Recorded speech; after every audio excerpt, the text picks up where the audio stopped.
Welcome into the latest episode of the 5 Reasons podcast. I'm Ethan Skolnick here, as always, with Chris Whittingham. Now that you found us, make sure that you hit the subscribe or follow button on your podcast app of choice, whether it's iTunes, Google Play, Stitcher, any of the other places that you find us. You'll make sure to get all of the old episodes as well as every new episode as soon as it posts. Also, check out all of the other podcasts in our network. We now have 13, including our newest one, Swings and Mishes. Craig Mish had Michael Hill, the president of the Marlins, on last week, and that's Michael Hill as you've never heard him, much more candid, as people tend to be on our network. And actually, that leads to our guest tonight, because Josh Darrow is the host of 5 Rings Canes. You're probably familiar with Josh from his sideline work with UM for several years on WQAM. He'll be doing that again this year, WQAM 560. And the strength of his pod is also that guys tend to be a lot more candid when they're with him than you hear them in other formats. Just did a 2-part episode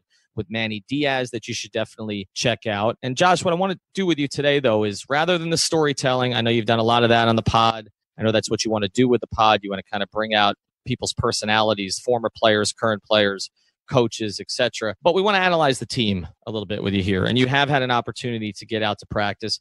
And as Chris and I have talked about on this pod, the Canes are really the hope of South Florida right now. The Heat are kind of, the Heat are kind of no pressure. No pressure. But that's why we brought you in. That's why we felt we needed a Canes pod. And look, the Heat are in a mediocre stretch right now. It's very unlike the Heat to be in the middle, but that's where they are. The Dolphins, the expectations are relatively low this season. The Panthers may be good, but I don't know if that's going to translate to sort of big numbers here, and we'll see. We've got the Goldie on Ice pod. Steve Goldstein's hosting that one in case they do.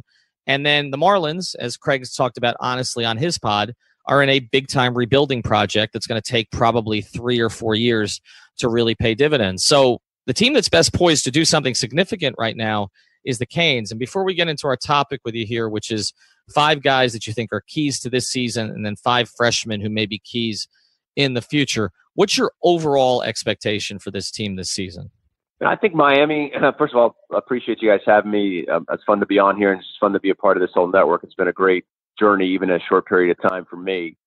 And by the way, if you're going to rate and subscribe your podcast, please rate and subscribe to 5 Rings Podcast too, because I'm proud of what we've done there in a short period of time. But I think as I look back on my time around the program, it's been 20 years in a variety of broadcast roles. I mean, I get why, from the end of the Coker regime through Randy and through Coach Golden, I get the frustration, because when you really do peel back and look at the ACC, there's no reason why Miami shouldn't be positioned at the top. And that was starting to become a major concern. Like, I think that if Mark Richt wasn't the guy that was hired, I think this program was in a very unique position in a concerning way. But that being said, you pluck a coach like Mark Richt out of the sky, Georgia decides to part ways, he lands on your doorstep. To me, he was the perfect choice for a variety of reasons. And in the year 2, they win the Coastal. They get to the championship game. And when you look at, if you just look at their schedule this year with the talent they have coming back and what they accomplished a year ago, there's no reason why that shouldn't happen 3 out of 4 years. If not 4 out of 4 years, they should be there. And then, I'm not sure they're ready to take down Clemson just yet, but, at some point as they further recruit and bolster the roster, and look, Clemson's playing at a, elite level the last few years. And again, certainly on that defensive line, they're going to be there again, that they should, be then considered in the playoff format. And for all I know, that might happen this year. I'm not really one to get into predictive stuff, because seasons are even in a football season, there's too many things that can happen. But I think fans should confidently be able to go into a season and know that Miami should be a 9 to 10 win team, unless something funky happens. They should have ridiculously good chances of always being in Charlotte. And then after that, anything's possible. And I'm usually not one to talk that way. I'm usually more protective and conservative, but I think fans should be excited. And to me, if you're buying stock, and this stock, certainly the stock price has gone up after last year, I still think there's some value there, and I would still be investing in the Hurricanes. And I'm totally with you, Josh. To me, what happened last season, I think, is indicative of an overall culture shift within the program. I think this is a program that for a long time thought that it can survive on the talent that is in South Florida and that it didn't need to do much else. And it is kind of crazy how much that has changed in the space of really 2+ years since Mark Richt was hired, because it was really the first time that the University of Miami invested in coaching, invested in assistant coaching. They have, by luck of being a tenant at an incredible stadium, a brand new stadium for me. I don't think that when you walk in Hard Rock Stadium, you can say it's anything other than a brand new venue that last year generated real and legitimate atmosphere that harkened back to the Orange Bowl days. They build a new facility. They're investing in their program, building a new athletic center in a way that just didn't exist under previous regimes. And whether it's because those coaches didn't have the clout or the program and the university wasn't ready to invest at that level, they are now. And I think you're going to start to see them catch up very quickly to the major college football programs, because they always are going to have an advantage on talent based strictly off where they're located. It's about that other stuff. They fell way behind, and now they're catching up at rapid speed, and I'm really excited to see where this ends up going the next few years. We're going to talk about a lot of players tonight that are going to be taking on roles that are bigger than what was anticipated for them last year. And for me, the biggest mark of a great college football program is when big contributors leave, go to the NFL, or don't end up playing professionally and just go on with their lives, and you have a ready-made replacement that you didn't see coming or you haven't seen much over the course of the previous years before they get that job. So I'm really excited to see what that ends up looking like this season. All right, well, let's get to the players here, because ultimately that's what this is about with Richt. It's the players that he can bring in or the players that he inherited that they've been able to develop. So we're going to divide this into two different parts with you here tonight, Josh, and that's the guys who are keys to this season, and then the freshmen that we're going to see this year, they're going to be keys to the future. So we're going to get your whole list of 5 here in a second for each, but I want to start with the number 1 guy that you sent us, because when I put this on 5 Reasons Sports today, it was almost unanimous that the key guy this season is Malik Rozier. And I'm not sure when last season ended, particularly the way that it ended for Malik with those last 3 games, that we were going to be talking about it like that, because I thought that maybe we'd come out of this offseason and Malik might not be the starter at the beginning of the year. And now it appears that that is indeed going to be the case. So what does Malik Rozier, in your opinion, need to do, since you put him at the top of the list, to drive this program forward and to be a guy who is not someone who's sort of along for the ride, which is what I think a lot of Canes fans viewed it as last year, but someone who is instrumental in them taking that next step? I think 2 things. 1, he needs to act like a 5th-year senior, right? There are very few successful teams that are not driven by some form of leadership and experience. So a 5th-year senior at that position has to demonstrate that. That's number 1. And that's both sort of on the field, in the locker room, but within his own preparation, in terms of getting ready for games and just making sure that he is dialed in. But I look at one stat. One stat jumps off the page with me when it comes to that position in his play. Last year, Miami completed 53% of their passes. That was 116th in college football, and that's not going to cut it, especially in college football. Because in college football, the Heisman Trophy winner a year ago, who was also the number 1 pick in the draft, and I'm pretty sure I have this right, and I'm not far off if I'm wrong, completed 71% of his passes. And a lot of elite-level college quarterbacks are in the 60s, mid to high 60s. Now, I'm not saying Malik has to be elite, but it's got to be better than 53%. It cannot be 1 out of every 2 passes in modern-day college football. He has got enough playmakers around him. There is a lot of skill and talent for him to get the ball to. So literally, he just has to be more consistent. He has to be efficient. And I don't think that's even asking a lot of him. Or even a lot of that position. So to me, if I'm going to narrow it down to one thing, that percentage better be close to 60%.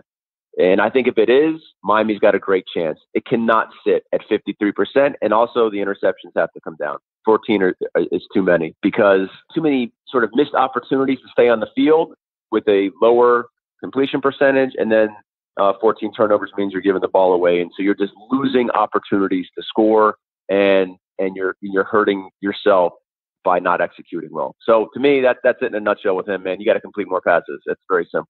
Yeah, and for me, it's not just that. And by the way, you had Bill Connolly on your podcast, which was a terrific episode if you want to kind of dig into the analytics and the way that it sort of reads into Miami last season. But one of the things that was in his preview that was really worth noting for me was the way that across the season, that completion percentage number went down. So over the first 3 games, which were against Bethune-Cookman, Toledo, and Duke, that number was at 66%, 14 yards per completion. Interception rate was way down, but that's against weaker opposition. As the schedule got tougher during the latter half and some of the 10-game win streak, 53%, starting first with that game at Florida State, which we remember being a fairly substantive offensive calamity, particularly in terms of completion percentage and in that first half.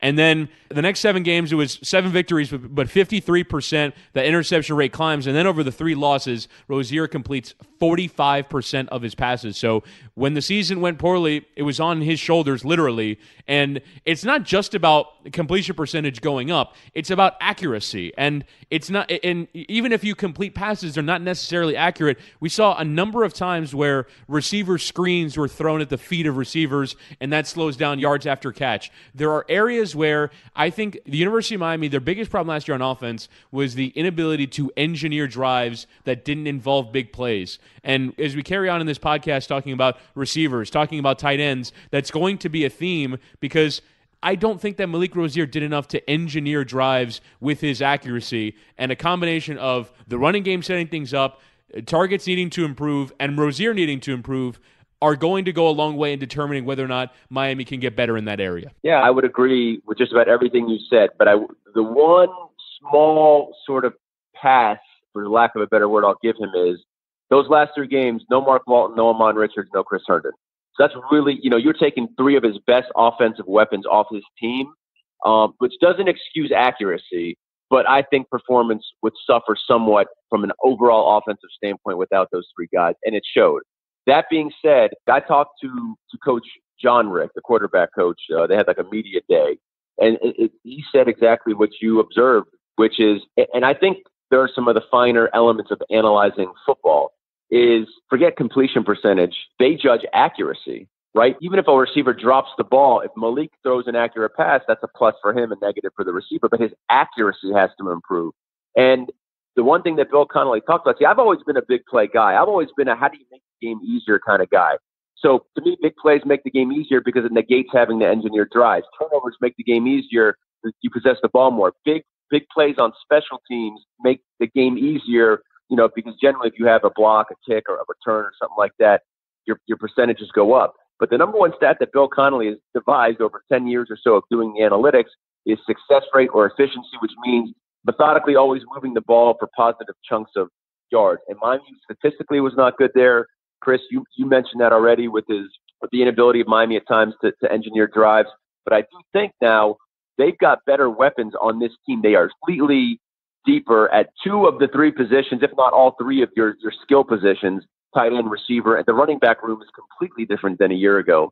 So yes, if Malik is just more accurate, this offense should perform better, which it didn't even perform badly in the overall, but certainly, as you said, it was trending at the end of the season in the wrong direction for, I think, a number of reasons, some which I think we can accurately maybe lay feet of Malik, and I think some things like, look at the team you guys talk about the most, the Heat. Take off their 3 biggest offensive weapons. It's not going to perform to the same level as when those guys are on the field. It just doesn't happen that way.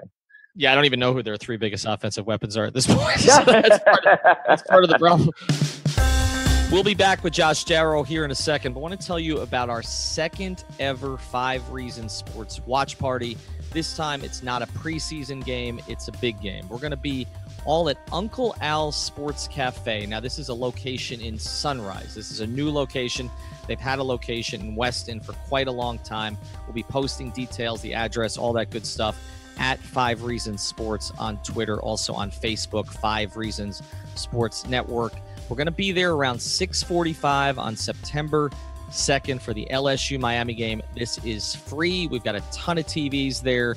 We're going to have some food specials. We're going to have some drink specials like we had over at Texas Roadhouse. Now, that watch party, we filled up the entire outside bar the entire night. This time, we're going to fill up the entire restaurant. We're planning on getting a ton of people out there, and it's going to be a great time. You meet a lot of our hosts will be there. Also, some of our sponsors, our listeners will be having giveaways, looking into getting some tickets possibly to give away there. Actually, I can confirm, Ethan, I will have 2 tickets to give away for the next UM game, which will be against Savannah State. So, there you go. We've got 2 tickets to give away for UM Savannah State. So make sure that you make it out there. Uncle Al's Sports Cafe, September 2nd, LSU, Miami.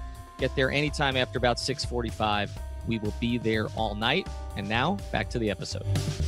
All right, let's get to some other guys, too. The one point that you did make about Malik, though, is I do think that some of the accuracy problems later in the year did have to do with the absences, because I do think quarterbacks, when they're not as comfortable, are less accurate. And if you're not playing with guys that are as explosive, that can make something out of nothing, then it is going to affect your accuracy. It affects a little bit of everything. So like you said, it's not a total excuse there, but clearly it played into what happened. I mean, you covered the Dolphins. Ethan. I mean, they took their best running back, their best tight end, and probably their best offense. I mean, Amon Richards is probably their best offensive football player. He is an elite level wide receiver. They were all missing at the end of the year. So look, I think we all have to be fair here in judging it both ways. I think there's valid criticism to lay at Malik Rosier's body of work. And I think if you talk to anyone around the program, they think they'd be pretty honest about that. But I think we also can't just sit and judge it in a vacuum. We'll be back with Josh here in a second. I want to tell you about something else that we're doing on the 5 Reasons Sports Network.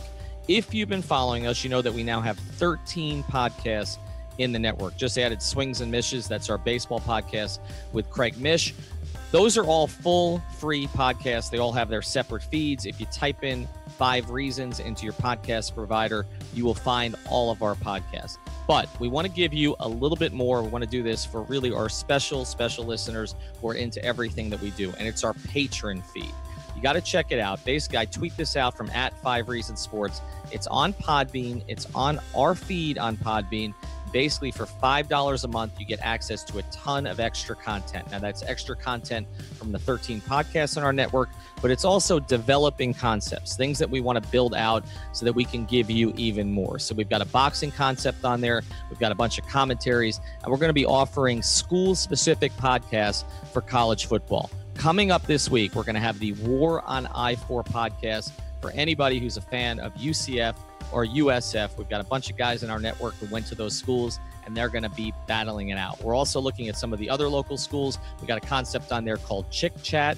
For you women out there, you want a little bit more of a female perspective than we provide on some of our other podcasts, you can find it there. So check it out. It's on Podbean. It's our patron feed. Get any questions about it, be sure to DM us @5ReasonsSports. And now, back to our episode. All right, so let's look at 4 other guys. We're going to do these a little bit quicker here, but other guys that you think are key guys for this season. And we're going to start with Gerald Willis, defensive tackle, clearly a position that in the past for UM, they produced a ton of guys who went to the pros, were elite guys, even in some cases, Hall of Famers. We have not seen that as much in recent years. What does Gerald Willis need to do to take the next step? Well, the fact that he gets to play is one thing. The fact that he's just going to be on the field, because for 2 of the last 3 years, he was either sitting out as a transfer or he was out last year taking care of personal business. But the year I was at Miami, 2015, was the year he transferred in from Florida. And so the book on him then was elite level talent. His head was not right. And I think he was an Army All-American. He came out of New Orleans. I mean, the talent has never been in question. It's just kind of figuring himself out, just maturing, trying to get out of his own way. But you talk to the coaches down there. I mean, the guy's a freak. I mean, he destroyed everyone on scout team the 2 years he was on it. So far in fall practice, all the returns have been good. And quite honestly, the reason why I put him on this list is, and I don't know if people don't talk about it because they just want to bury it or not, but like those 2 guys leaving last year, McIntosh and Norton, that's I don't even have the words for it. Like if those guys are in the defensive rotation this year with Gerald Willis and John Ford and Pat Bethel, Miami has a champion, like an elite level championship defense. And that is the reason why I put Gerald Willis on this list, is because those 2 guys aren't here. Gerald Willis has those playmaking capabilities, and Miami's going to need it because I'm not sure Pat Bethel is a good player. Nesta Silvera is a freshman from American Heritage. It's hard to count on those guys for that.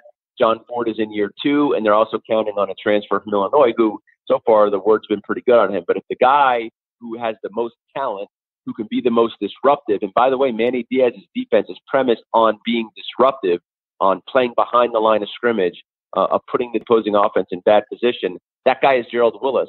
And based on what McIntosh and Norton did last year, Gerald Willis has to be a very high-level player for this defense to operate at the level that Manny Diaz wants it to. And you're absolutely right, Josh. For me, the losses on the defensive line, there are some positions of worry for me, but I think has some talent, particularly receiver is an area of worry, but they've brought in so many players that you'd have to figure they're going to be good enough players that can do that job. But defensive line is one of those where it's just strictly off volume. You lose Chad Thomas, Trent Harris, R.J. McIntosh, Kendrick Norton, Anthony Moten. That's 5 rotation defensive linemen to lose in one offseason, and particularly in an area that obviously size, physicality, and growth, you want to have juniors and seniors in those positions, and so you're going to be playing some younger players. There's some players that haven't gotten a ton of run in previous years, and for me, it was the strength of the defense. Obviously, linebacker is a big position, but in an era of college football where you're very rarely in base defense, obviously having Pinckney and Quarterman and kind of anchoring that group is big, but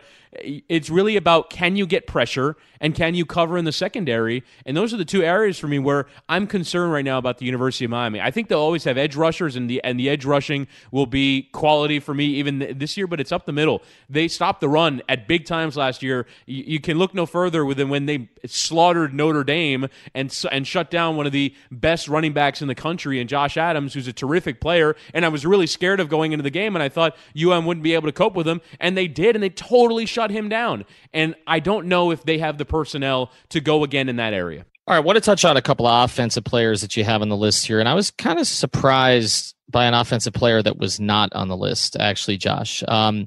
You don't have Richards, and you don't have Travis Homer here on the list. Now, we've talked a little bit about Richards before, but the running back that you put on the list, and I know he's more of an athlete than just a running back, was DeeJay Dallas. And I'm just curious why you go there instead of going to Homer and seeing if he can repeat what he did last season. From what I've seen, I'm pretty confident we're going to see a Travis Homer that's going to take another step forward. And so I feel pretty good about that. The reason why I put DeeJay Dallas on the list from a guys who are sort of key to the outcome of the season is because, Ethan, you said it, he's an athlete. The kind of versatility that he can bring to this offense, to me, has me so curious for how he gets used and the impact he can make on this team and this offense this season. See, last year, as a freshman, he starts off as a receiver. Then he has to play running back because Walton gets injured and there's no one else in the running back room that can do it. And now he's had, the better part, 3/4 of last year, the entire offseason, and all of this camp to become a guy who could be an impact as a running back. But now you add the experience he had as a receiver. What kind of weapon do you have that you can use in the run game? What kind of weapon do you have in the pass game? And we saw him last year being used in the Wildcat. So to me, the reason why I put him on the list is that absolute versatility of an athlete who is now a legitimate running back, who brings the other attributes with him from his previous, status on the team as a receiver and how he got used in the Wildcat. And to me, the opportunities are endless. And so I am fascinated by what I think he can bring to this team and the ways he can be used. And if he gets used in those ways and it works out, to me, that's why I'm intrigued. And that's why I put him on the list as a sort of key, because I think he can have that kind of impact on this offense and on this team. And that's why he's on there for me. In the backfield, the thing that's really fascinating to me is how the University of Miami went out and added a fullback in Relis George, and how I think that could end up changing the entire look of the Miami Hurricanes offense, because they're a team, in my opinion, that totally changed what I think a lot of people thought Mark Richt was as a coach. When he was at Georgia, it was I formation, big fullback behind big offensive line with amazing running backs, and use the power running game to go and win. Bill Connolly was talking on your podcast, Josh, about how his offenses at Georgia were actually really good. They just played really slow, so no one really knew it. But on an efficiency, on a points per drive basis, they were really good. But last year it was shotgun, RPO, and it seemed like Mark Richt was, is the rare coach who, after coaching one one way for 15 years, was going to look to sort of change the way that he approached offense. Now, I kind of wonder if, depending on the offensive line, they move a guard to tackle, so maybe a power running game might benefit them. If they end up changing the entire look of the offense, if it's not RPO, if it's not tempo, if it's more what we've seen from Mark Richt in the past. So can a fullback change the way that this entire Miami team operates? Because I don't know if that's Mark Richt's new philosophy. Obviously, he's wanted to bring in running quarterbacks, so there is something to it. But I wonder if we see more of Mark Richt's old philosophy this year with the addition of a fullback. My guess, Chris, is that you're going to see just about everything you saw last year. But the fact that they have a fullback on the team, and ultimately another name that's popped up this year in this camp, surprisingly a little bit, but he fits the mode of what was missing along with Realist George, is Trayon Gray, who's another fifth-year senior who's like a 6'2", 235, 240 pounds, sort of now hybrid tailback fullback. Is what I think you're going to see, Chris, is you're going to see everything you saw a year ago, but now when they need to be the things that Mark Richt had at Georgia, they can do it.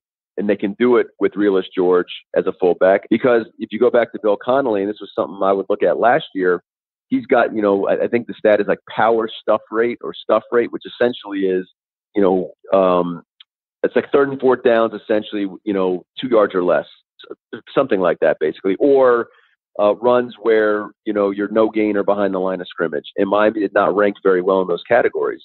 And in the red zone or in short yardage, it's hard when you're running out of the formations that you described.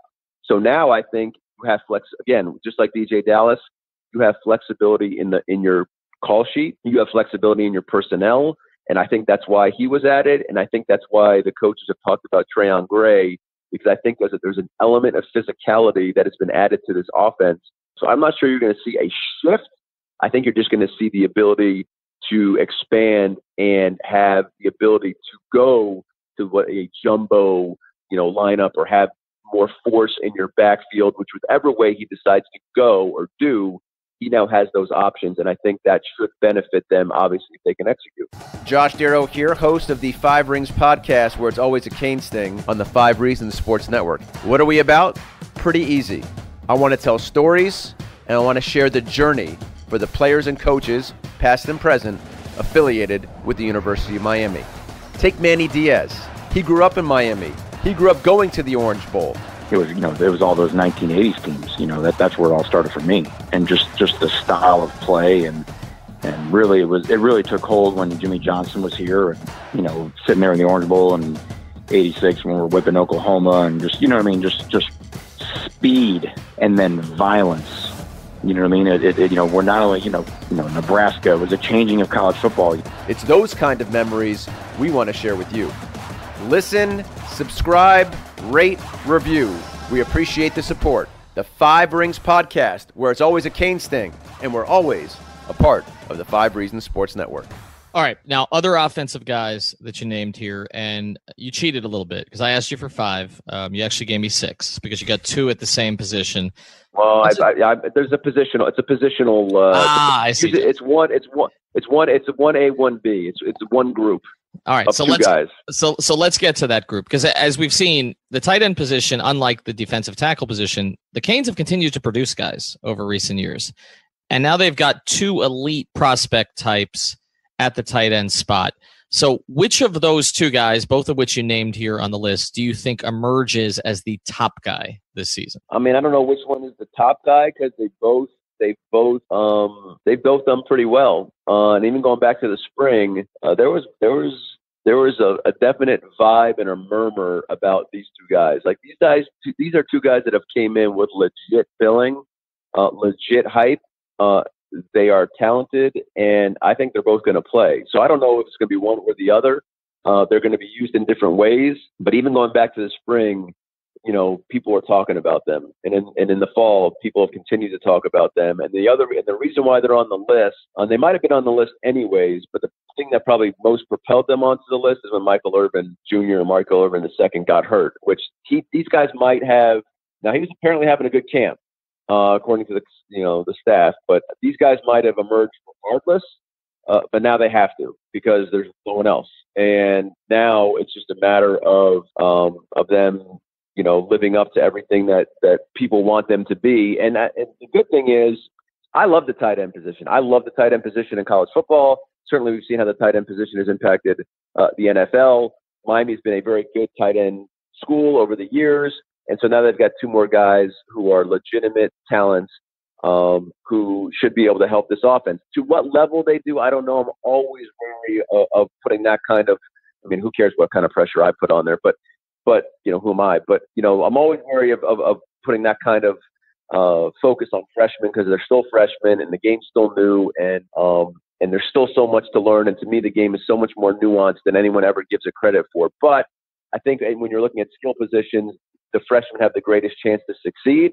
And these guys have gotten a lot of reps in the fall. And I just think there's going to be times in certain games where you're going to be talking about one or both. And I think it's a great asset for Miami to have.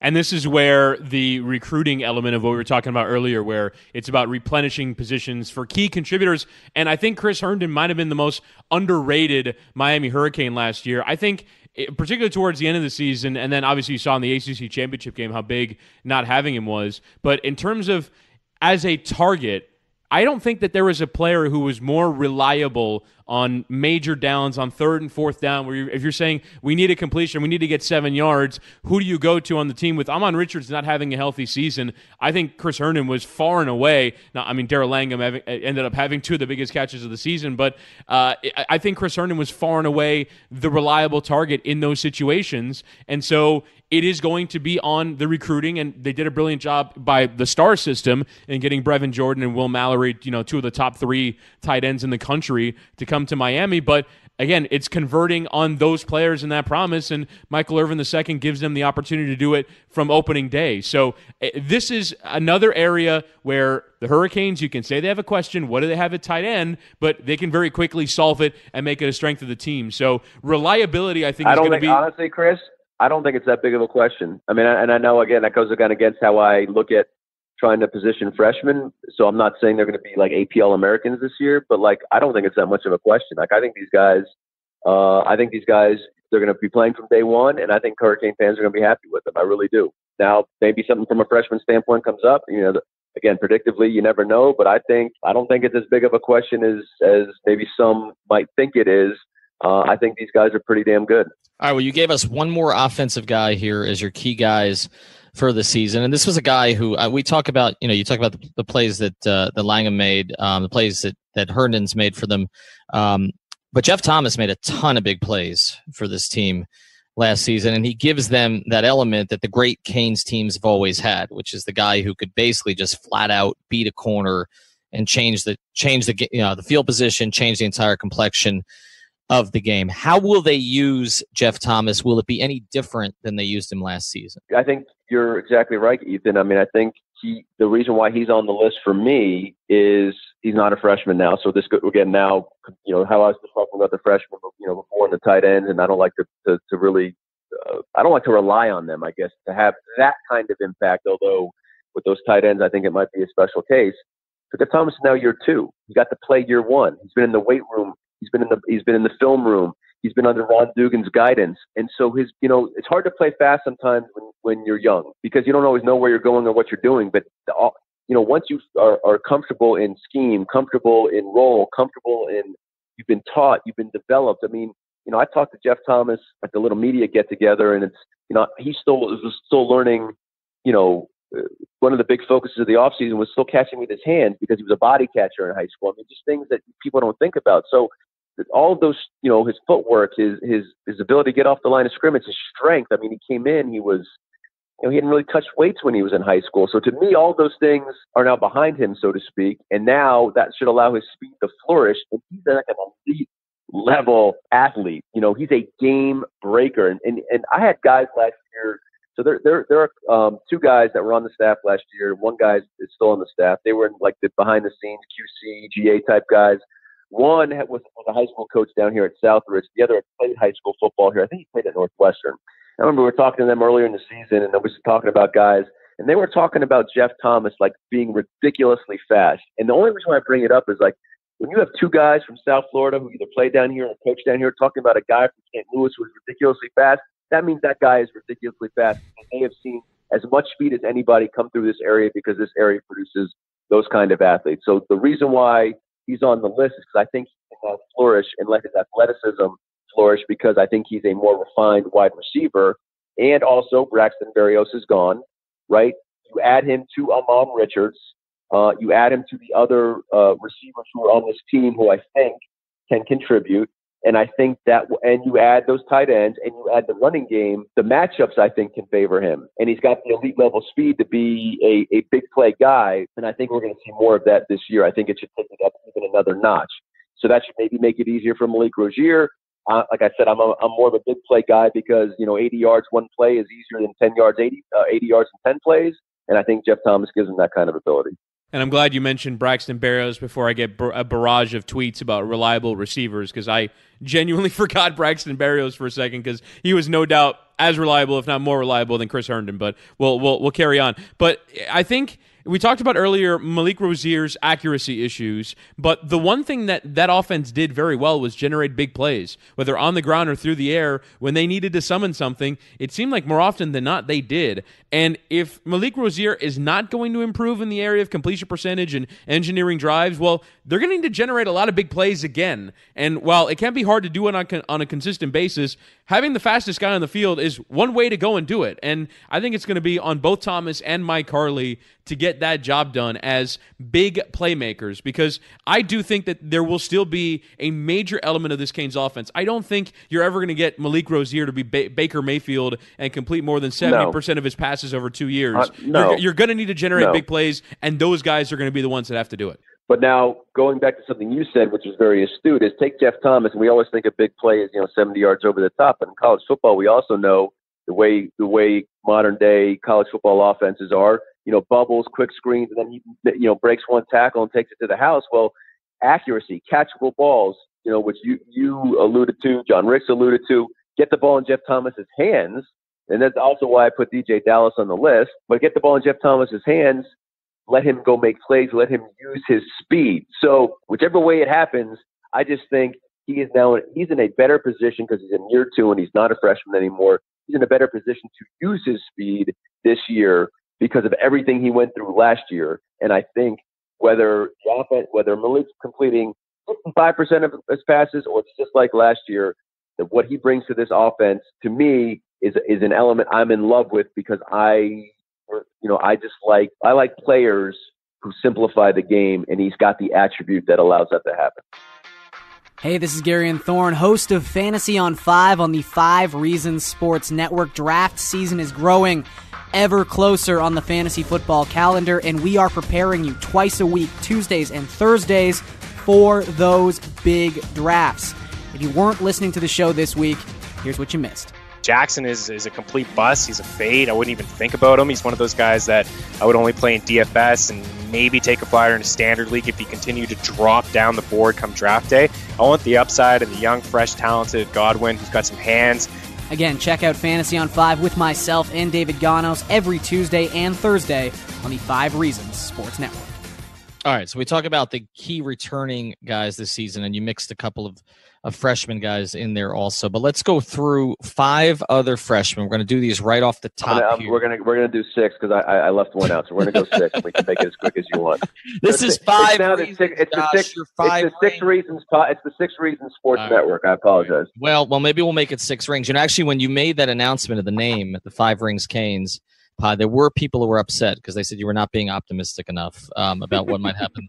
And so, all right. So here's the thing. I told I've taped some of the coaches that are on the team before the camp, and I said, look, welcome to the 5 Rings podcast, but by all means, I have no problems changing it to the 6 Rings podcast. So I'm fine with that. There's no problems there. All right. So we'll go with 6 here. So give us 6 freshmen who you think can make an impact this season and for the long-term health of the program are going to be critical. So the 6 names I gave you in part because I think some of them are going to have a role this year, and it was probably more so the 6 freshmen I thought that could have an impact this year, and then obviously, moving forward. So in no particular order, it's not 1 through 6 because one's the most important. It's just how I wrote it down on my notepad. 1 is Bubba Baxa, the kicker, because Michael Badgley's gone. They don't have another kicker. So we've seen in years past that, missed kicks have been have hurt Miami in certain games, and now you're relying on a freshman. Now, this guy's all-world. He comes in with all the hype, but he still has to kick in front of, 50, 60, 70,000 people, and he might have to make a pressure kick, and that hasn't happened yet. So, Bubba Baxa is, to me, a critical element just because he just has to be able to execute. He's one. Two other guys that are critical to me because I think they provide depth at a position that wasn't as deep a year ago, and because of an injury to Malik Young, and he's not on the team anymore, are two freshman cornerbacks, Al Blades, who's the son of Al Blades, who played here about 20 years ago, and DJ Ivey, a cornerback from South Dade here in Dade County. Two South Florida kids. So you look at the starting lineup, likely it'll be Michael Jackson and probably Trajan Bandy, and then Javonte Dean, who's the JUCO kid who also went to South Dade, who last year I think was probably a little bit lost and it was too overwhelming making the transition. I think he's probably taken a step forward, but you have two freshmen in Al Blades and DJ Ivey camp has not been too big for them. Al Blades has a Hurricanes personality. He's effervescent, he's effusive, he is outgoing, he is confident, and these two guys also bring the size that you would want out of that position, as this team, through recruiting, is starting to look like a team that needs to compete for a championship. So these two guys, I think, can play. They don't have to start, but they provide enough depth that if needed, it is there, and doesn't need to be a worry at that position. You can now play 5-6 deep at that position, so that gives me great comfort. I picked out one of these receivers, but it could maybe be any of the 3 or 4 freshmen. But this guy had a great spring. The spring game, he caught 2 touchdowns. Is Brian Hightower. We talked about Jeff Thomas. Chris mentioned Mike Harley. We know about Amon Richards. I would hope Lawrence Cager should be a consistent contributor with a 6'5" frame. Langham needs to be more consistent, but he made the 2 big plays. But now you're looking at a position at the receiver room that goes 12 deep. And Brian Hightower is a guy who fits the mold. He's big, he's physical, he made plays in the spring. So another guy who, if needed, is there for the Hurricane offense. Then the last 2 would be Nesta Jade Silvera, the guy who has coined the hashtag, which took over signing day last year, which is Make the Crib Great. He's a defensive tackle from American Heritage. He is nasty. He is physical. He is quick. And again, Chris referenced the defensive tackle position. It's a little light in numbers. So this is a guy who we might see have to make plays and contribute, which again, I don't like having to do with freshmen, but that might be a place where he might be called into action. And then that was at 5. But then there was one more. This is a guy who he showed up in the spring, he showed up in the fall, and I think he's going to contribute, even if it's in spot duty, is a defensive end who stands 6'7", named Greg Rousseau out of Champagnat Catholic over in Hialeah. His frame is filled out. He has flashed already. And again, Joe Jackson, John Garvin are locking down the top 2 spots. Scott Patchen, I think, is probably going to be a guy that's going to be in the rotation. And I'm probably missing somebody, but I do think Greg Rousseau is a guy who I think Canes fans are going to get to know his name pretty quickly, even if it's in a sort of defined role. But he brings such a unique skill set with the size and quickness coming off the edge. And he has filled out, and I think will be a guy that can contribute to this defense. And again, provides more depth. And Chris said it earlier. I talked about it today. I had the speaker engagement. One of the greatest things you can have on a team, not only because of the competition it breeds, but also because of the leverage it provides a coaching staff, is it is hard pressed to keep your finger and a pulse on a team when you do not have depth, because without depth, you're sort of handcuffed as a coach. With depth, the competition at practice is better. If some guy isn't performing, get your butt on the bench, and the next guy plays. I do want to mention the defensive lineman that you bring up, Rousseau, ended up actually on Kirk Herbstreit's list for breakout freshman in the entire country. He listed 5, and Rousseau was one of his candidates, which surprised me, given that I'm not terribly big into recruiting, and that's something that you'll cover on the podcast. But I kind of remembered the big names, whether they be Jordan or Mallory at tight end, or whether they be Lorenzo Lingard, who topped the recruiting class. And it kind of surprised me to see sort of various reporting have Lingard on the outside looking in on minutes. I would expect that at some point in the season we'll see Lorenzo Lingard, just because he's such a promising player, and because with the new rules about redshirting, you could still theoretically redshirt him and play him in a few games, and if he impresses less in those games, then you use him more. But I do expect to see Lorenzo Lingard at some point this season. But I agree with all of your candidates. For me, the biggest one where straight away they're going to be asked to do work is on defensive line and at tight end. And I think those are the biggest areas for freshmen this year. Yeah, well, I'm telling you, don't overlook the kicker. And I'm not saying that to strike fear in everyone. I'm just saying freshman kicker. I'm just saying freshman kicker. You're never going to know, and he's the guy. So it's funny, when I made the list, I was like, man, freshman, like, even with Badgley. And I love Michael Badgley for so many different reasons, but there were a couple of times where, he failed the team. And he was a senior, and he played, 3 or 4 years in a row. He was experienced. You're asking a freshman kicker. At some point this season, he's going to have to go out and make a kick.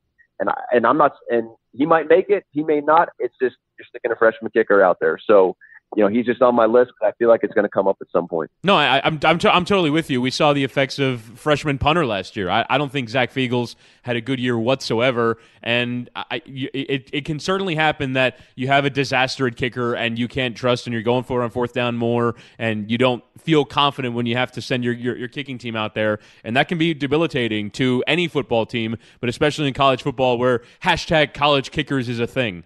All right, now that we've gone through all this, I want to get to your pod here a little bit to introduce it to people who have not heard it. So 5 Rings Canes has been out now. I guess it's about 5 or 6 weeks that you've been doing this. Again, 2 episodes with Manny Diaz. You started it with Coach Banda. I know you've taped some other episodes. I don't know if you want to clue people in to any of them that will be coming out soon. I think I'm going to play them. I'm going to play Mystery Man still for a little bit, because I don't know what my strategic path is going to be yet. But I think, I'll just say this, and I don't really, this is not who I am. I don't really ever talk this way. Well, I'll put it this way. I did an hour with Coach Banda, and he was really, I said this during the podcast, I mean, his whole path to becoming a coach at Miami was sort of my impetus for what I wanted this podcast to be shaped like, which was almost everything but, sort of to 2018 Canes. But I did 90 minutes with Manny Diaz, and I did an hour with Coach Banda, 2 current coaches on the staff, and that's 2.5 hours of content. And we talked for, 0 minutes basically about the 2018 Canes. So it was more about who they are, where they've come from, their whole journey to getting here, whatever interesting crossroads they've come across.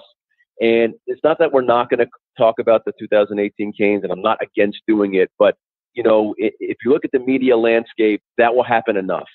I just wanted to take a different path on doing this. There were so many great players that have graced this program, and I think that there's so many great stories to tell. There have been so many great people that have been blessed to come through here and come through the university. There are great people who are there now, and I'm just always interested in the story. I'm interested in the path, and the journey, and the why and the how. And so that is what I'm trying to get into, and that's what I hope to accomplish. And I happen to get lucky and start up with 2 guys that fit the bill and had great stories to tell, and did a great job of delivering those.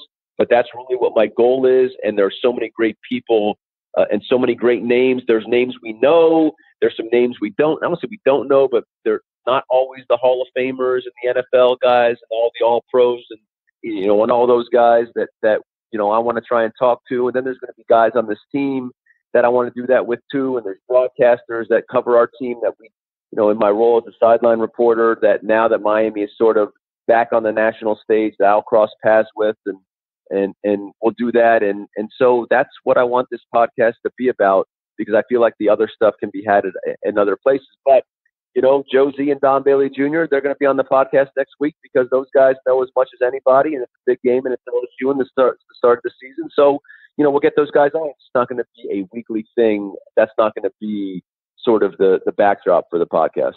And you will get into recruiting and other things like that. The way we're kind of framing this, I know you framed it as past, present, future. So you'll cover a little bit of everything. Alonzo Highsmith, great episode this week. That one's out right now. Now, you will not be at the watch party that I mentioned here earlier on the pod that we're having at Uncle Al's Cafe in Weston, but clearly we want to get as many. You guys can FaceTime. If you want to FaceTime me, I'll sort of virtually appear if you want. That's fine. You'll be at Dallas. You'll be at Dallas, as will Tito, who I know helps produce your pod. But will I, by the way.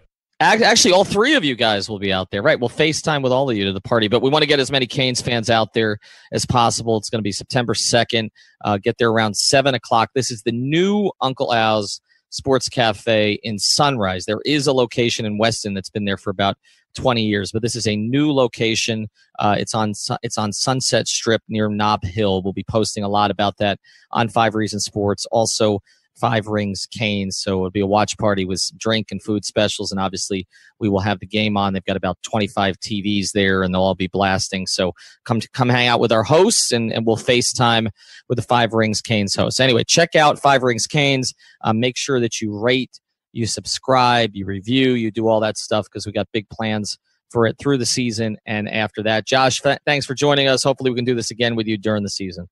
Yeah, my pleasure, man. I mean, we're all in this together, so whenever you want, I'll be happy to do it.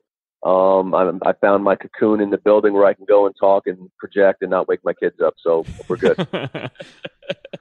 All right, thank you, Josh, and we will be back with you next week. We got a couple of episodes planned. We're gonna do a little bit of heat next week. I'm gonna drag Chris back into that, but obviously we're gonna be heavy Dolphins and Canes here as the season progresses. And one thing that Chris and I are gonna do every Monday during the football season, we're gonna give you a Dolphins Canes recap episode. So whatever happened that weekend with the 2 major football teams in town, we are going to be handling it, and we will talk to you soon.